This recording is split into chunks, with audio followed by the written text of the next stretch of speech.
He had a father whose name had broken empires. He had a shadow that the world bowed to before it bowed to him. He had a war he had not started and could not refuse, until one day the gods themselves began to argue over his blood. Long before he was born, the absolute beings had grown bored. They had built universes the way men build sandcastles. Then they had watched them fall and called it entertainment. One among them had been broken, impaled, undone, and the throne left empty, a power without an owner, a crown still warm.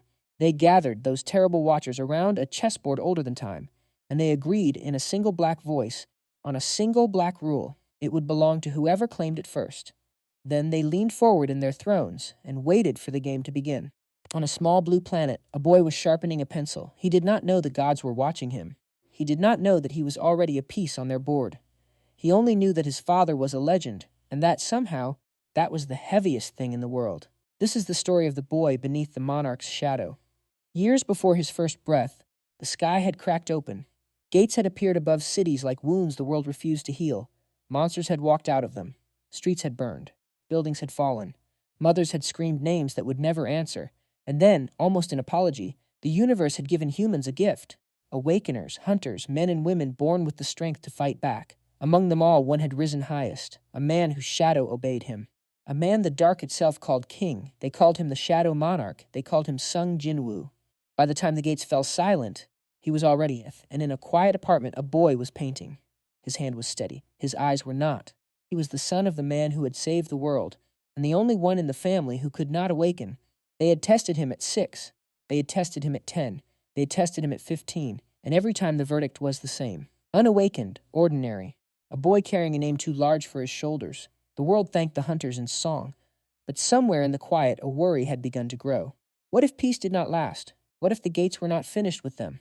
In a brightly lit studio, the unawakened son painted shadows. He painted them the way other boys wrote love letters, carefully, repeatedly, and without quite knowing why.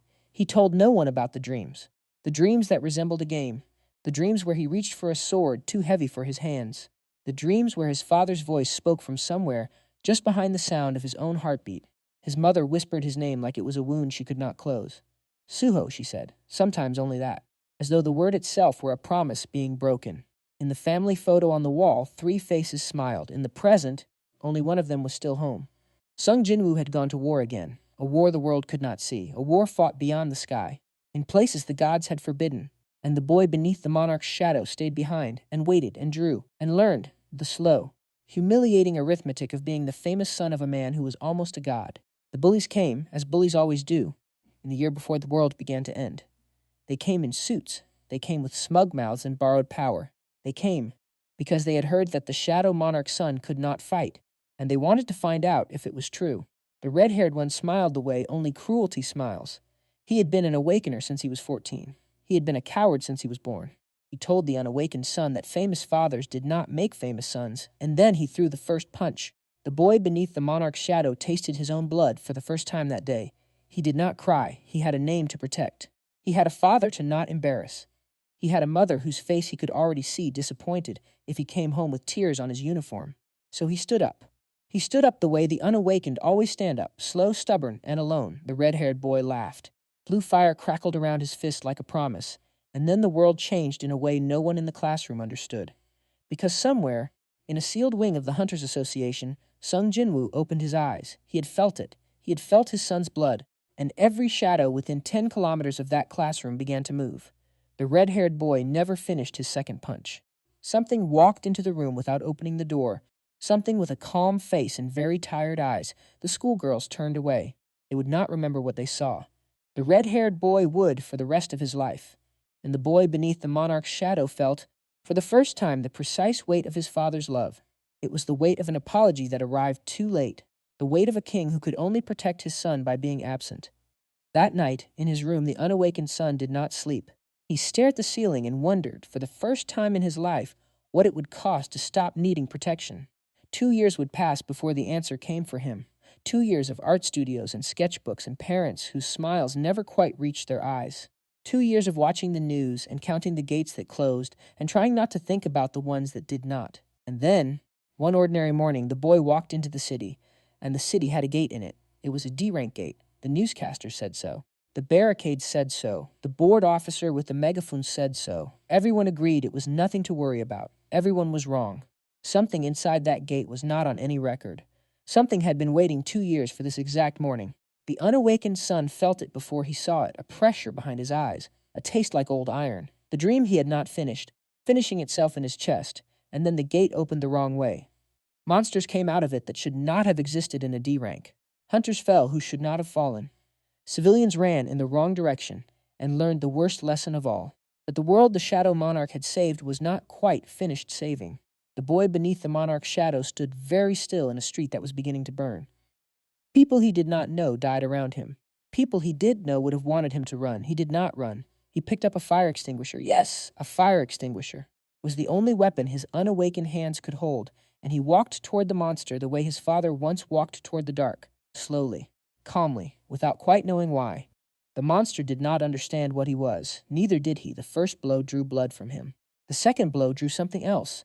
From somewhere inside the boy, beneath the monarch's shadow, an old sleeping thing opened one eye, and the world he had been pretending to live in came apart finally around him. A screen appeared in the air in front of him. Glitched, cracked, whispering, "Secret quest, the weak," it said, and then a second screen, calmer. "Do you accept?" The unawakened son began to laugh. Because he was bleeding, and because, somewhere in the dream behind his eyes, a voice he had not heard in 2 years was finally speaking to him again. "Dad," he thought, and the screen pulsed as though it had heard him. "Yes," he answered. "Yes, I accept." He would not be the unawakened son anymore. He would not stand behind his father. A second son rose inside him. Light poured out of his ribs the way water pours out of a broken jar. The monster recoiled. The street did not understand what it was looking at. The boy beneath the monarch's shadow rose 3 feet off the ground without trying, and the screen wrote a new word across the sky inside his skull. "Congratulations. You have now become a player." A blessing arrived, written in a language he had never been taught and somehow understood. "Longevity," the screen whispered. "Strength, health, the body of a man who would not die small." And then, in smaller letter, "This is not a dream. You have only one life. Use it well." He read it twice. He understood it once. He understood that the dream his father had had long ago had not ended when his father stepped out of it. It had only been waiting for him. His status window opened like a flower no one had ever told him grew inside his chest. Stat skills. A name he had been carrying for 17 years suddenly written in a language the universe took seriously. Sung Suho, player, level 1. Then the quest came. "A quest has arrived. Kill the monster," it said. "Survive the morning. Save the people screaming behind you," it said, "or do not. The choice is yours." He had been waiting all his life for the choice to be his. He turned the fire extinguisher around in his hands, and the gods, behind their chessboard, leaned a little closer, because something had moved on the board, something they had not predicted. The dead king's crown shivered in its empty room, and a new piece had stepped, blinking, into the light. The monster came at him again, slower now, more careful. He had seen what was happening to the boy and did not like the smell of it. The boy beneath the monarch's shadow smiled then, not because he was happy, but because, for the first time in his entire short and miserable life, his body did exactly what he asked of it. The fire extinguisher became a hammer, the hammer became a sentence, and the sentence ended with the monster's head on the pavement. "Level up." The screen said it for him, and then again, and then again. And then, with a quiet, almost embarrassed politeness, the system asked him a question. Would he like to learn his father's first skill? He sat down in the street, in the middle of the dead monster, and he laughed until he cried. "Yes," he said. Yes, he had been waiting for this. He had been waiting for this his whole life. Across the city, Sung Jinwoo stopped walking. He looked up. Somewhere in his chest, the king's old shadow purred. His son was awakening, and somewhere in the higher dark, an enemy he had thought he had killed twice over was beginning again to laugh. Because the gods had been right about one thing. The crown had been waiting for a second head, and now finally, after 20 years of patience, the dark had a name for it, Sung Suho. To understand what woke inside the boy beneath the monarch's shadow, you must first remember what had once put it to sleep. 20 years ago, Sung Jinwoo had also been a player, the weakest hunter in Korea, the boy the world had nearly thrown away. He, too, had received a notification one terrible night. He, too, had walked into a dungeon ordinary men did not survive, and he, too, had walked out of it changed. From that day on, the dark had served him. From that day on, his shadow had marched at his back like an army that had been waiting for him for 10,000 years. He had climbed a tower the gods had built to break men. He had reached the top floor. He had found at the top that the final boss had his own face, and he had killed it anyway. Then he had taken a throne. Then he had taken a sky. Then he had gone to war against the things that had once tried to harvest the human race like crops. Iterim, the dark beyond the dark, had called itself, and the Shadow Monarch had broken half of it and chained the rest. But chains, even shadow chains, are only as patient as the thing they hold. 20 years had passed, the chains were rattling again, and the king who had forged them was busy in a sky no telescope could see. So the dark had reached for the next best thing. It had reached for his son. This is why the absolute beings leaned forward at their board. This is why the dead king's crown had begun, in its empty room, to glow again. This is why a fire extinguisher in a Korean street had become, for one terrible morning, the most important weapon on earth. Because the war the Shadow Monarch had ended had only ever been on pause. Because Itarim did not forget. Because gods are bad losers. And because, somewhere very far away, a thing that called itself an apostle of Itarim had heard the boy's status window open and had smiled. Sung Suho did not know any of this yet. He only knew that he could feel his own heartbeat finally, the way other people seemed to feel theirs. Steady, loud, the unawakened son was gone. In his place stood a player, brand new and slightly bewildered, in a ruined street that smelled of monster blood. He looked around for his fire extinguisher. It had melted. He laughed once, surprised, and then someone behind him began to clap. He turned, and his father was there. Sung Jinwoo had walked the last kilometer the way the Shadow Monarch always walked. Not in a hurry, not even quite in a body, just there, the way weather is there. He looked at the dead monster. He looked at the new screen still glowing faintly above his son's left shoulder. He looked at his son, and something in his face, very briefly, was not the monarch's at all. It was a father's, tired, frightened, relieved. "Welcome home," he said. Suho did not know what to say, so he said the only thing that fit. "Sorry I'm late," he said. That night, they did not go to the hospital. They went to a place the city did not have on any map. A small dark apartment with too many locks on the door, and one window that had never once been opened. Inside, the shadows had names. Inside, Sung Jinwoo took off his coat the way a king takes off a crown, and the shadow at his feet sat up like a dog that had been waiting all day to be petted. Suho stared. "Hello," the shadow said, in a voice that was not quite a voice. "My king's son, long time no see, young monarch." Suho looked at his father. His father looked at the ceiling, as if asking the universe. "Patience, Baru," he said. "Manners," the shadow, who had now resolved itself into a tall, thin, faintly insectoid silhouette with too many limbs, bowed. "Forgive me, young monarch," it said. "It has been 17 years. I had forgotten what your father looked like the first time he was afraid." Sung Jinwoo did not deny it. Suho sat down. Then he stood up again. Then he sat down a different way, as though looking for the body posture in which his life still made sense. He did not find one. So his father told him the story, the whole story, the dungeon, the system, the tower, the crown, the war beyond the sky, the thing Iterim had been, and the thing it was becoming again. The reason Cha Hyen, his mother, was no longer in this apartment. The reason there had been no birthday cards for 2 years. "She is missing," Sung Jinwoo said. "Taken. By them." Suho felt the room tilt without moving. He thought very distantly of every time his mother had whispered his name like a wound she could not close. Now he understood why. She'd been saying goodbye slowly in a voice only his sleep had heard.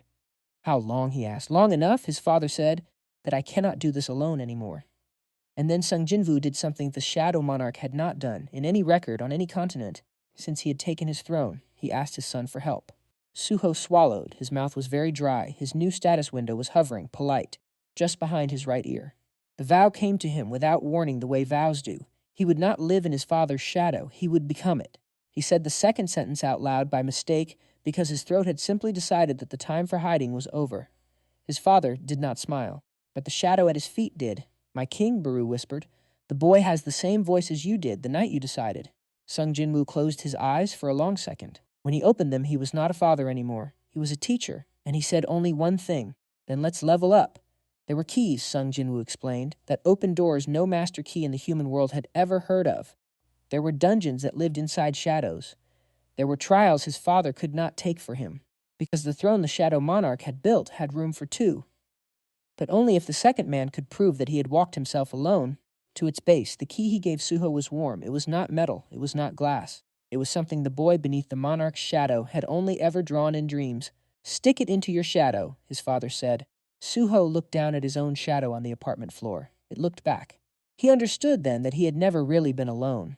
The shadow had been waiting all his life, waiting for him to notice it. He pushed the key in. The room blinked out. A new sky, purple and bruised and beautiful, opened above him. "The Shadow Dungeon," the notification said, almost laughing. And the boy beneath the monarch's shadow stepped, alone, into the only place in any universe where his father could not save him. He looked around. It felt familiar to him. The dungeon recognized him before he recognized it. A quest screen unfurled in the violet air. Survive. Defeat the lord of this floor. Do not die. The list was short, and the print was small, and the punishment for failure was not anywhere written down. He understood that part on his own. The first thing he saw was not a goblin. It was a memory. A green hulking thing with an axe taller than its body, standing exactly where his father had once stood in a story Sung Jinwoo had told him twice and never again. The dungeon was repeating the monarch's first trial, step for step, beat for beat. The young monarch would have to earn his name the same way the old one had earned his. Goblin Scout, the screen labeled the thing in front of him. It snarled. Suho's new body moved before his old mind caught up. He sidestepped the axe. He felt, for the first time, the way speed feels from the inside. Like a door opening, like a sentence finishing itself. Like a boy who had only ever drawn shadows finally being allowed to throw one. He took the goblin's own axe out of its own hand. He turned it on its owner. The dungeon hummed with quiet approval. Level up, the screen sang, then again, then again. He was not Sung Jinwoo. He would never be Sung Jinwoo. But he was on this morning in this dungeon undeniably his father's son. More goblins came. They came in numbers. And they came in fear. And they came in the kind of organized panic an army shows when it realizes it is being hunted by a boy. Centurions among them. Archers above them. A hornblower on a broken wall who saw what was coming for him and did not even for a second doubt that it was real. Suho cut him down anyway. Not because the dungeon required it. Because it felt finally good to do something his body could do.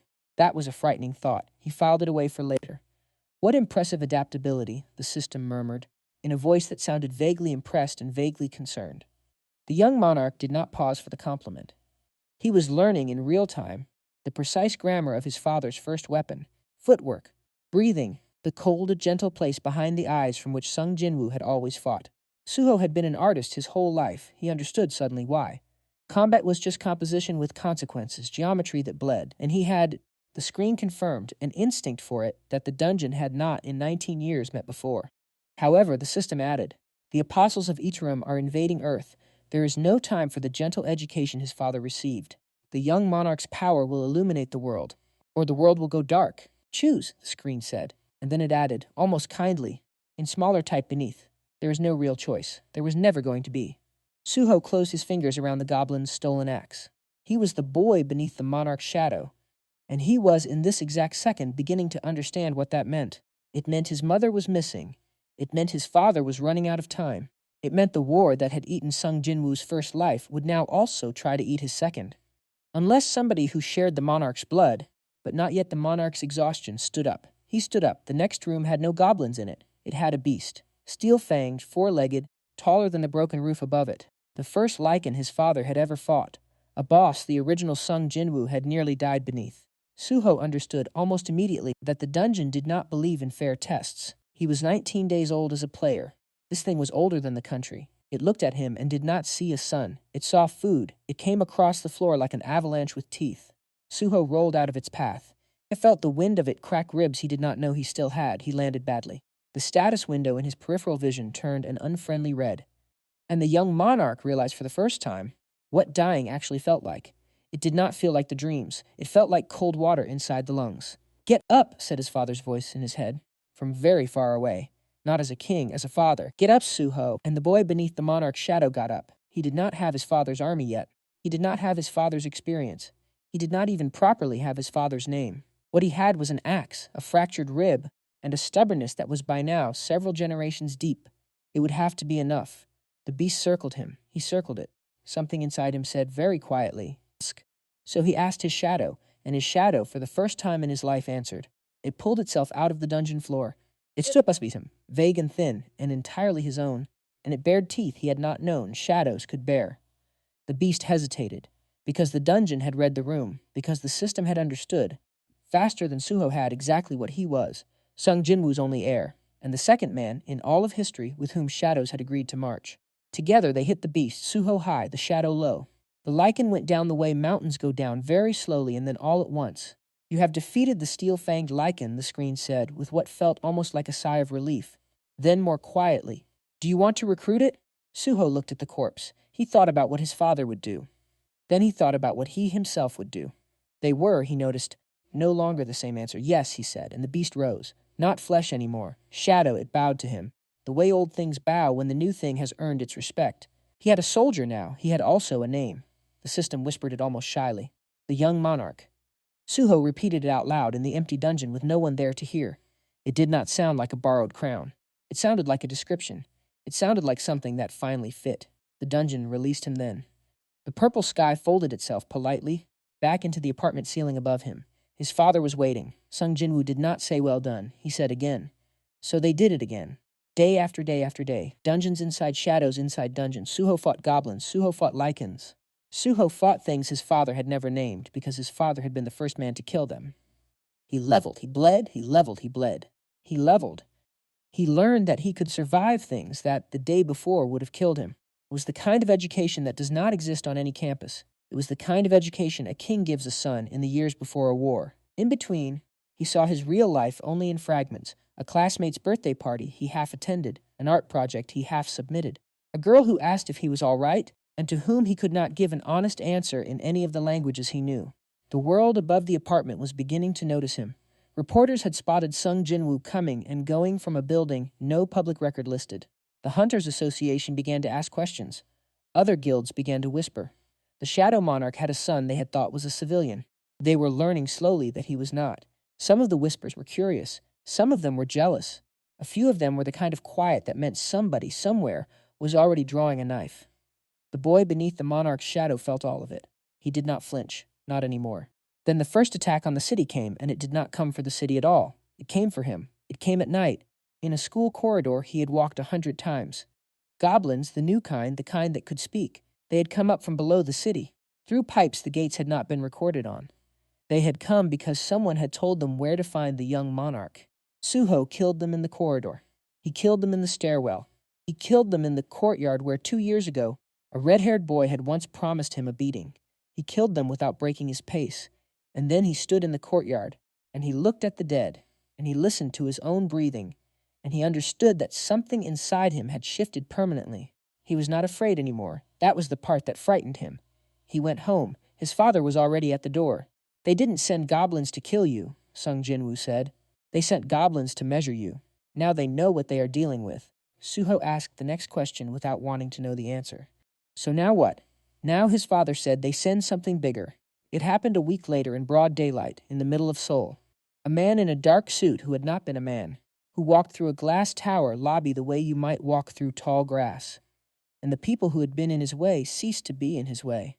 Suho saw it on television first. Live coverage. A reporter screaming, civilians scattering. A figure walking across a marble floor that was suddenly full of holes shaped like the people who had been standing in it a moment ago. By the time the boy beneath the monarch's shadow arrived, the building was on fire on 3 different floors. By the time he reached the top floor, the demon had killed 2 A-rank hunters and was looking, almost bored for a third. Suho stepped out of the elevator. The demon turned. They looked at each other, and the demon, for the first time in its long, terrible life, smiled the way men smile when they have finally found the thing they have been hunting. You are the cub, it said. Yes, said Suho. Then your father killed my brother, the demon said. Twice. Yes, said Suho again. Good, said the demon. And then it came at him. Suho had been training for this, and Suho had not been training for this. Dungeons were stories with rules. This was a story without any. The demon was faster than the lichen, smarter than the centurions. It knew how to hit him in the places his father had taught him to keep covered. It knew how to throw him through a wall and let the wall hurt him on the way through. Suho hit the floor 4 floors down. He coughed blood. He stood up. The young monarch was not afraid of pain anymore. He was, however, beginning to be afraid of losing, because losing did not just mean dying. Losing meant his mother stayed missing. Losing meant the next demon would not stop at a single building. Losing meant the world the Shadow Monarch had saved would have to be saved again by somebody less tired than him. There was nobody. There was only the boy beneath the monarch's shadow. So the boy stopped trying to be polite to the demon. He drew on the dungeon. He drew on the lichen. He drew on every shadow within 5 blocks of the burning tower, and they came. They came up through manholes. They came down out of the smoke. They came out of the wallpaper in the lobby and the carpet in the corridor and the place between 2 parked cars where, an hour earlier, a dog had been sleeping. Storm slash, the system whispered, like a teacher feeding answers in an exam. Suho cut. Rotate, the system whispered. Suho rotated. The demon found, for the first time in 19 years on this side of the gates, that the air around it had become a sentence it could not finish. Sung Jinwoo's only air was learning very fast, in real time, on live television. By the time the demon was on its knees, half of Korea was watching. By the time the demon's head was in the corner of the lobby, all of Korea knew, finally, that the Shadow Monarch had a son, and that the son was not exactly what they had been told. Suho stood very still in the wreckage. Then, very quietly, on a frequency no one but the system could hear, a new line of text appeared in front of his eyes. Fang's descendant pays tribute, it said. Would you like to recruit a colleague? Suho looked up. In the smoke, a wolf with golden eyes was watching him. It had been watching him for some time. Yes, he said again, because yes was beginning to be his answer for everything. The wolf walked into the smoke and out of itself. It became Shadow. It came to him. Hyena Broki, the system labeled it. Fang's descendant. The first of many. Suho rested one hand on its head. That night, in the apartment, his father sat for a long time without speaking. Then he said, they will keep sending them. Apostles, the system calls them. Each one is a piece of a god that thinks it owns this world. Each one is angrier than the last, and each one is sent here specifically to do one thing.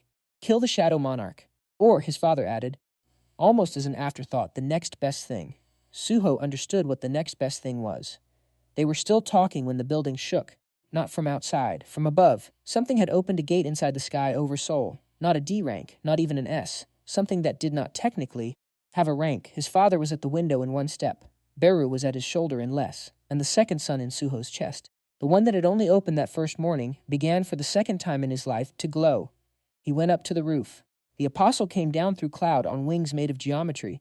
It had a face that did not work as a face. It did not bother speaking.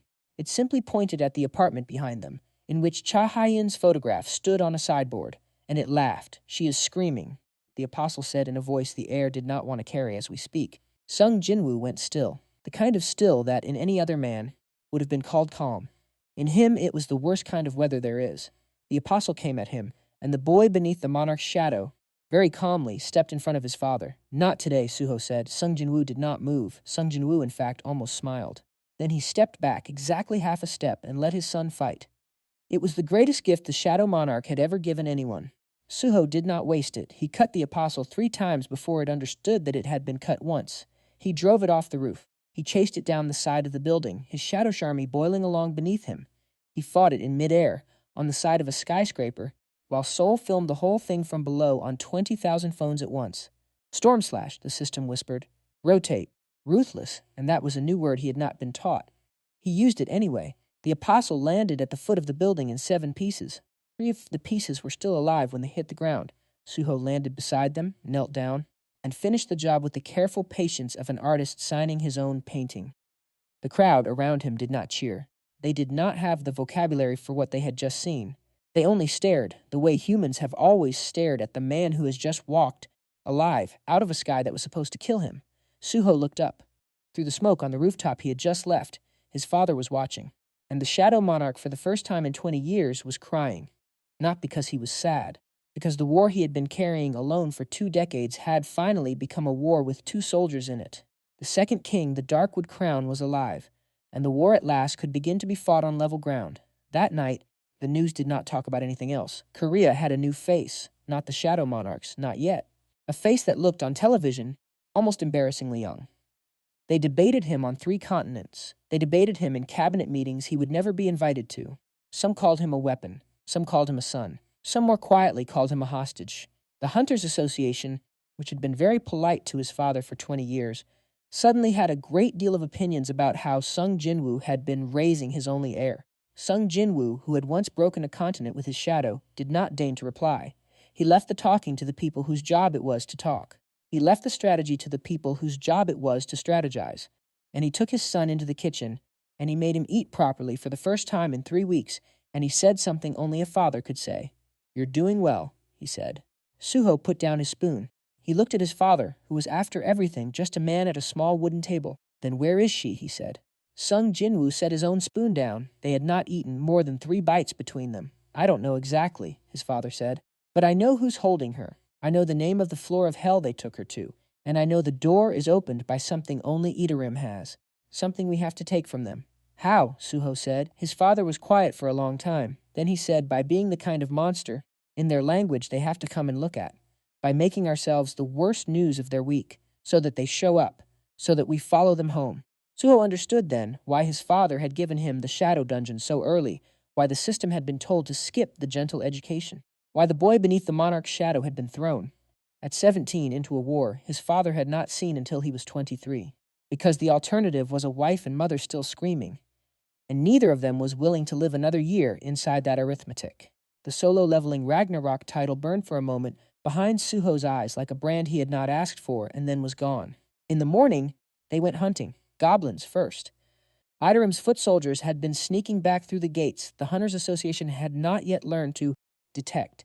The Sung family, father and son, found them in tunnels under 3 different cities in the space of a single weekend. They cleared them out the way most people clear out attics. Calmly, methodically, with a certain bored irritation that the apostles, watching from far away, found unsettling. The Shadow Monarch's son was faster than the reports had said, sharper than the reports had said, and, in a way none of the reports had said, kinder than his father. He let some of them run, just enough to carry the story home. Sung Jinwoo watched his son's tactics with something almost like surprise, then with something almost like pride, and then with the quiet, frightened understanding every father sooner or later comes to, that his son had become in some small but specific way better than him. Beru noticed it before either of the 2 humans did. "My king," the shadow whispered one evening, "your son is not your soldier." Sung Jinwoo nodded. "Good," he said. "He should not be." "Then what is he?" the shadow asked. "He's mine," said the Shadow Monarch, and then, after a long pause, he corrected himself. "He's his own. The 2nd apostle came for them in Busan, the 3rd in Daegu. The 4th, more cunning, did not come at all. It sent a human instead, with a wire in his head and a story in his mouth. Suho killed 3 of them. Suho saved the 4th, the human, and turned him over to the association, who in turn turned him over to a building no map will ever show. Each apostle was different. Each apostle taught him something his father's old fights had not. Each apostle, before dying, told him a piece of the puzzle, a name, a floor, a direction. By the end of the month, the young monarch had a map. It was not a map of Earth. It was a map of a city that did not on this planet exist. His mother was in it. His mother had been in it for 2 years, and the door to it could only be opened by killing a being his father had once thought was already dead. The honored Rakan. Sung Jinwoo flinched at the name. It was the only time in any of this his son had ever seen him flinch. "He was a friend once," Sung Jinwoo said, "or close enough to one that I never quite asked. Now he is the door. So we have to break him," said Suho. His father did not answer for a while. "Yes," he said at last, "we have to break him." There was a kind of grief in the sentence Suho had only ever heard adults use. He decided, very quietly, that he would do this part himself, that his father had earned the right not to be the one to swing the sword. They prepared then. They prepared the way kings prepare, with dungeons and trials and bone-deep training that scraped Suho into a sharper shape every morning and every night, with shadow soldiers recruited from beasts the maps did not list, with weapons forged in places Hunters Association inspectors could not enter, because the association had not been told they existed. Beru taught him court manners for the inevitable diplomatic problems. Sung Jinwoo taught him how to lose for the inevitable wars. Hyena Broki taught him to sleep with one eye open for everything in between, and in the spaces between, Suho began, slowly, to develop fighting methods that were not anywhere his father's, lighter, faster, more precise. Less Shadow Monarch, more Young Monarch. The dungeon watching was pleased. The system, when no one was looking, ranked him, and the gods in their dark room removed a piece from the board they had not previously realized they were going to need, because the boy beneath the monarch's shadow was, in increments they had not predicted, becoming a problem. Not the predictable kind of problem. The other kind, the kind that ends games. In the apartment late one night, Suho looked at his father over a cooling cup of tea. He asked the question that had been growing in him for a week. "If we lose," he said, "if they take both of us, what happens to the world?" His father was silent for a long time. Then he said the truest thing he had ever said. "Nothing good," he said. Then he reached across the table and he gripped his son's hand, and he said the thing he had never said to anyone. "Don't lose, Suho." Suho squeezed his father's hand back. "I won't," he said. The boy beneath the monarch's shadow did not in that moment sound like a boy anymore. He sounded like the second sentence in a very long song. They needed allies. The Shadow Monarch did not have many. He had never bothered. The young monarch was beginning to suspect that this had been a mistake. Itarium was not a Korean problem. Itarium was a planet's problem. And there were, the apostles had unwittingly admitted, other players in other countries. Other people the system had quietly tapped on the shoulder in the year since Sung Jinwoo's first dungeon and offered the same terrible bargain. Some had refused, some had accepted and died. Some, the very best ones, had become national secrets their governments would die before admitting they had. Suho began, with his father's blessing, to find them. It was harder than fighting demons. Governments are slower than monsters and twice as stupid. Even so, by the end of the second month, he had names. A purple-haired elf in Iceland, whose mouth said one thing and whose eyes said another. A bearded knight in Berlin, who had once lost a province in a way no historian had written down. A scientist in Cairo, whose lab grew weapons that should not have been possible, and probably weren't, strictly speaking, legal. And in Shanghai, a swordsman. They told him about the swordsman last because the people telling him were a little afraid. Liu Xing, they said, the way you might say weather. China's youngest player, China's only player at his rank. He had killed an apostle his second week. He had killed 2 more by his second month. He spoke very little. He smiled in a way that suggested either great confidence or a terrible private joke. And he had been very quietly asking after the Shadow Monarch's son. Suho went to Shanghai. He went alone. Sung Jinwoo did not stop him. Beru tried. Suho overruled him. It was the first command in 17 years that a Sung had given that shadow which Sung Jinwoo had not first approved. Beru obeyed. Sung Jinwoo, in his apartment, watched his son leave through a window the boy did not realize was a one-way mirror, and he allowed himself for 1 second to be a father with a son who was leaving for a foreign country alone. Then he turned away. He had his own war to keep fighting. In Shanghai, the swordsman was waiting on a rooftop. He had picked a rooftop because, he said later, he wanted to see how Suho jumped before he saw how Suho fought. He had picked dusk because he wanted to see how Suho's shadow moved when the sun did. He had picked an orange-lit, dust-choked roof specifically because he wanted to see if the young monarch was the kind of man who flinched at theatricality. Suho did not flinch. He landed on the roof exactly the way the dungeon had taught him to land, without sound, without spilling coffee, if he had been carrying any. Liu Xing smiled. "I've been wanting to meet you," the swordsman said in passable Korean. "I've been wanting to meet you," said Suho in passable Mandarin. They looked at each other for a long moment. Then Liu Xing said, "I have to fight you first, sorry." "It's a Chinese thing." Suho understood completely. "Then let's fight," he said, and they did. They fought across 3 rooftops and 1 alley in the back of a moving truck. They fought without killing intent and without any intent to lose either. Liu Xing was faster than any human Suho had ever fought. Suho was stronger than any human Liu Xing had ever fought. They were, in the language of fighters, exactly matched. Which is to say, they kept it up for an hour without either of them landing the kind of blow that mattered. And then, by silent agreement, they both at the same time stopped. They sat down on the roof of a noodle shop, and they did not speak for a few minutes. Then Liu Xing said, very seriously, "How is your father?" "Tired," Suho said. "Mine too," said Liu Xing. They were not, of course, talking about anyone's father. Back in Korea, while Suho was abroad, his father did something he had not done in a long time. He went home properly. Not to the Hunters Association, not to the secret apartment, to the small empty house at the edge of Seoul, where his wife's clothes still hung in a closet that smelled faintly of her. He stood in the living room for a long time. He did not turn on the lights. He poured himself a small amount of whiskey he had not bought. He looked at the family portrait on the wall. He did not cry. The Shadow Monarch very rarely cried. But for a moment, he allowed his hand to rest on the glass of the frame, and he made his wife in the picture a promise. 2 weeks, he said. 2 weeks, and we come for you. The photograph did not answer. It never would. That was, in its own way, the most painful part of the whole 20-year war. On the way back to the apartment, Sung Jin-woo passed a building he had once defended on live television, where 2 A-rank hunters had died, where his son had killed his first demon. The building had been rebuilt now. Glass and steel and a small bronze plaque saying nothing exactly about what had happened there. He smiled at it. He kept walking. In Shanghai, in a noodle shop's kitchen, Liu Xing and Suho ate dumplings the swordsman's grandmother had made and discussed how to dismantle an immortal. In Berlin, a bearded knight quietly resigned from a guild and packed a bag. In Cairo, a scientist locked a laboratory door behind her and sent 4 encrypted emails. In Iceland, a purple-haired woman cried for 2 minutes in a hot spring alone and then went home and started polishing her sword.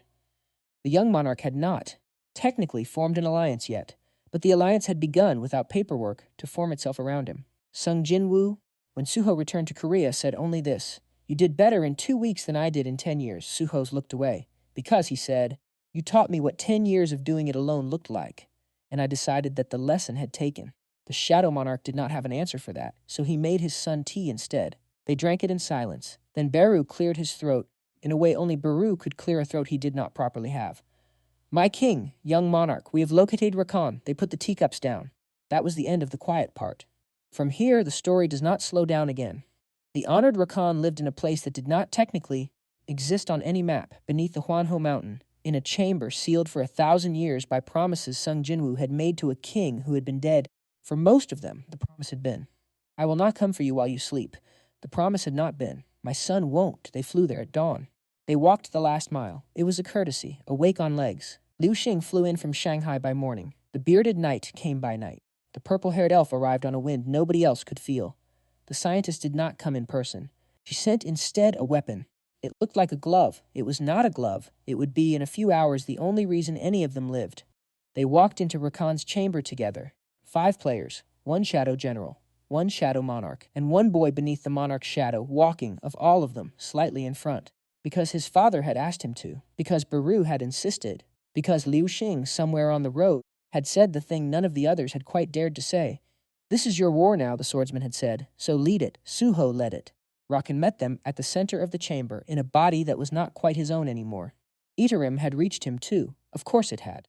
The first blow came from Rakan and not from them.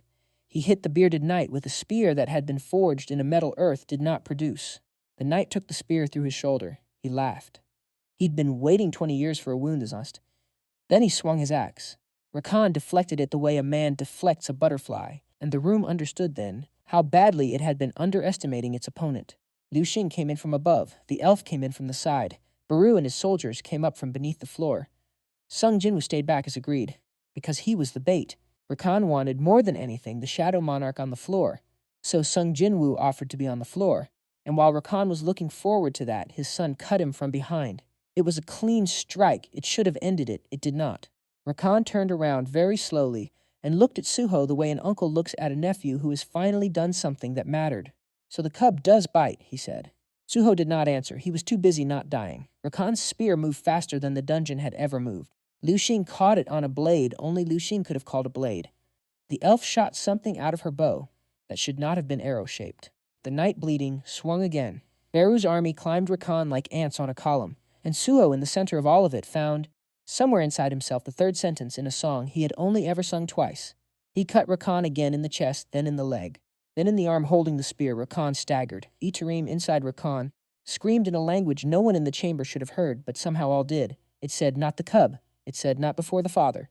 Suso smiled. Not because it was a happy moment, because it was the second best moment of his life. The best one would come 30 seconds later. Suho slid under Rakan's last desperate swing. He brought his blade up at an angle he had not been taught, in a motion the dungeon had never recorded. Liu Xing, on the other side, mirrored him exactly. 2 swords crossed inside Rakan at the same instant, and the honored Rakan, friend of the old kings, bound by a promise the Shadow Monarch had been almost too tired to keep, finally fell. Not as a betrayal, not as a defeat. As a relief. Thank you, Itarim said in the language of his eyes before the eyes went out, and the door opened, not in the wall, in the air. In front of them a doorway, the size of a man, made of the same purple as the dungeon sky. Beyond it, very faintly, a hallway in a place that smelled, even through stone, of his mother. Suho took 1 step toward it, then he stopped, because the door was, the system told him, only large enough for one of them. Sung Jinwoo beside him said nothing for a long moment. Then his father said, you go. Suho turned and looked at him. Why, he said. Because she's been waiting for you to be old enough, his father said. Not for me to be ready, for you. Suho looked at the door. He looked at the bleeding allies behind him. He looked at Liu Xing, who nodded once. He looked at Baru, who bowed. He looked, finally, at his father, the Shadow Monarch, who had walked across continents and through gods to bring his wife home and was now stepping aside for the last 100 meters to let his son finish the job. This was, Suho understood the gift. This was the entire weight of his father's love. In 1 sentence, you go, I love you, the boy beneath the monarch's shadow did not say. Because he didn't need to. His father knew. Suho walked through the door. On the other side of the door was a city Earth had never built. White stone, long shadows, the smell of his childhood kitchen, and at the end of a long corridor he had never walked, but somehow remembered, a room with a bed in it, and on the bed sleeping his mother. She looked thin. She looked like a woman who had been talking to her son in her sleep for 730 consecutive nights. Suho knelt by the bed. Mom, he said. She opened her eyes. For 1 second she looked at him as if he were a ghost. For the next second she looked at him as if she had been waiting for the ghost. For the 3rd second she was crying without making any sound. Suho was crying too. He had not known he was crying until her hand touched his face.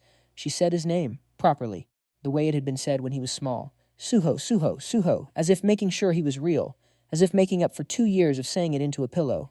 It's me, he said. It's me, Mom. I came. We're leaving. He picked her up. She weighed less than he expected. She did not weigh, in any case, as much as she had always weighed in his heart. He carried her toward the door. Halfway down the corridor, she found her voice properly. "Where's your father?" she said. "Waiting for us," said Suho. She smiled into his shoulder. "Of course he is," she said. The door was still open when they reached it. Suho stepped through it with his mother in his arms, and he stepped out into a chamber that was no longer a chamber. Because while he had been gone, something else had come, something larger than Rakan, something the apostles had been holding back as their final terrible card. The chamber roof had been ripped off. The sky above the mountain was no longer Earth's sky. It was the god's sky, the same purple Suho had first seen in his father's dungeon, except that it was angry now. And the gods this time were not watching politely from a distance. They were here, 3 of them, each one larger than the mountain, each one a piece of Ataram that the apostles had finally, after 20 years, convinced to come and finish the war themselves. Liu Xing was on one knee in the rubble. The bearded knight was on his back. The elf was bleeding from somewhere it should have been impossible for her to bleed from. Baru's army had shrunk by half, and Sung Jinwoo, the Shadow Monarch, the man who had ended a war once and was, apparently, expected to end it again, stood in the center of the chamber, alone, against 3 gods. He was even now smiling, because his son had walked through the door, because his son had come back through the door, because his wife was this time on the right side of it. That was for the Shadow Monarch enough. 3 gods, Sung Jinwoo said, to no one in particular. Apparently it took 3 of them. He cracked his neck. And then the Shadow Monarch, for the first time in 20 years, let go. It was not a battle anymore. It was a god killing other gods. Suho put his mother down behind the largest broken pillar. He kissed her forehead. "Stay here," he said. She nodded. And the young monarch, for the first time in his short and impossible life, fought beside his father as an equal, not behind him. Beside him. Step for step, sword for sword, shadow for shadow. They cracked the first god through a pillar. They drove the second one into the chamber floor. They were halfway through the third. Between them, when the third one did something none of the apostles had warned anyone about. It vanished. It did not retreat. It did not die. It simply, neatly, removed itself from the chamber, as though it had remembered an appointment in another country. Across the world, on 5 continents and 3 islands and 1 ship halfway between 2 oceans, alarm systems began to scream. Gates were opening, not 1 or 2. Hundreds, in every city that had a population large enough to fill a god. Ichirim had decided, after 20 years of patience, to skip the apostles entirely. It was attacking the planet directly. In the broken chamber, Suho and his father stood in dust, holding each other up. They were both bleeding. They were both alive. Sung Jinwoo looked at his wife behind the broken pillar, where she was sitting up now, watching him with a face he had walked into hell twice to see again. He smiled at her. She smiled back. It was, in 20 years of marriage, the most expensive smile 2 people had ever exchanged. Then he turned to his son. "It isn't over," Sung Jinwoo said. "No," said Suho. "They're going for the world." "Yes," said Suho. "And we," Sung Jinwoo said, "are not in 100 cities at once." "No," said Suho. "We aren't." And then the boy beneath the monarch's shadow did the thing that, in time, the history books would mark as the true beginning. He took out his phone. In a chamber that had just hosted the death of an apostle and the running away of a god, he stood in dust to his ankles, and he dialed an international number. Liu Xing's phone rang in his hand, where the swordsman was wiping blood from his blade. He answered on the first ring. "Yes," the swordsman said in passable Korean. And the boy beneath the monarch's shadow, blood on his face, mother safe behind him, father wounded beside him, planet under siege all around him, spoke the words that the world would, in the years to come, learn by heart. "I'm Suho. From Korea, let's form the alliance." There was a pause on the other end of the line. Then Liu Xing said, in the kind of voice you only hear from a man who has been waiting his whole life for the sentence, "About time." And all over the planet, in laboratories and rooftops and quiet rooms and crowded subways, other players answered. Cairo answered. Berlin answered. Iceland answered. A small voice in Rio answered. A sharper voice in Lagos answered. A whisper out of Sydney that nobody had previously known could whisper at all answered. The young monarch stood in his own father's blood and listened, as the planet all at once found its voice. Ichirim had thought it could pick the world off in pieces. Ichirim had been wrong. The first piece had spent 17 years quietly painting shadows in a brightly lit art studio, and now the first piece was on the phone with all the other pieces, and the alliance, which had not existed at breakfast, was, by dinner, the largest political and military formation in human history. It had no name yet. It did not yet need one. It had a phone tree. It had 2 kings. It had a boy who had once been told he was unawakened, and who had, on the strength of that lie, become the most dangerous player on Earth. That, his father said, watching his son speak into the phone, is going to be a problem for somebody. "Yes," said Suho. "Just not for us." Sung Jinwoo laughed. It was the laugh of a shadow monarch who had, for the first time in 20 years, set down a piece of his burden. Around them, Baru began, Very carefully, to rebuild what was left of his army, the bearded knight sat up. He cursed in German. He smiled. Liu Xing, on the other end of the phone, said, "I'm on a flight. 3 hours. Don't start anything." Cha Heian, behind the pillar, was holding her son's coat against her chest like the most expensive thing in the world. She did not yet fully understand what her son had become. She had, however, 2 years' worth of dreams in which she had been told. Now she was beginning to recognize the man in the dreams. Now she was beginning to understand that the second monarch was in fact hers. She closed her eyes. "Thank you," she said very quietly, to a universe that had spent 20 years owing her exactly this moment. And outside, in the new sky over Korea, the first Allied response began to take off. By dawn, the Alliance had its first kill. A gate in Tokyo, closed by a team of 3 players who had never met before midnight. By the second dawn, a dozen kills. By the third, 100. Itarim, in its dark room, began for the first time to feel something close to surprise. The gods at the chessboard moved a piece they had been saving, and then they moved another. Because the cub had bitten, because the cub had not bitten alone, because somewhere in their old perfect arithmetic, a number had gone wrong. In a small apartment in Seoul, 3 people slept under one roof for the first time in 2 years. Sung Jinwoo on the couch, because he had insisted. Cha Hyen in the bedroom, because her husband had insisted. Susung Suho on the floor of his own room, because his father's couch was too short and his mother's bed was not this morning his to share. Baru watched all 3 of them. Baru did not sleep. The Shadow Monarch's army, what was left of it, watched too. The young monarch's first wolf, Hyena Broki, lay across the door because no door, even a locked one, was in Wirtz's opinion safe enough. Outside, the sun rose on a world that had been quietly invaded and was very loudly fighting back. Inside, a boy slept with his mother 3 meters away from him for the first time in 2 years, and the dreams that had once resembled a game began finally to resemble something else. A future, a long one, a war, yes, but with allies in it, and a mother and a father and a son who was against every prediction alive. In the morning, somebody would knock on the door, a government man, with orders, with questions, with eventually a polite request to please consider going forward, working on behalf of the Republic of Korea, the United Nations, and a hastily formed body that the news would by the weekend be calling the Player Alliance. Sung Jinwoo would answer the door himself. He would smile politely. He would let the man inside, and the Shadow Monarch's son, in pajamas, in the next room, would listen quietly and decide all over again what he wanted to do with the second son in his chest. That, however, is tomorrow's story. Tonight, the boy beneath the monarch's shadow sleeps. Tonight, Sung Jinwoo's only heir is allowed, for the first time in 17 years, to simply be a son. And somewhere in the cosmic dark, the absolute beings have stopped speaking. They are leaning over their board.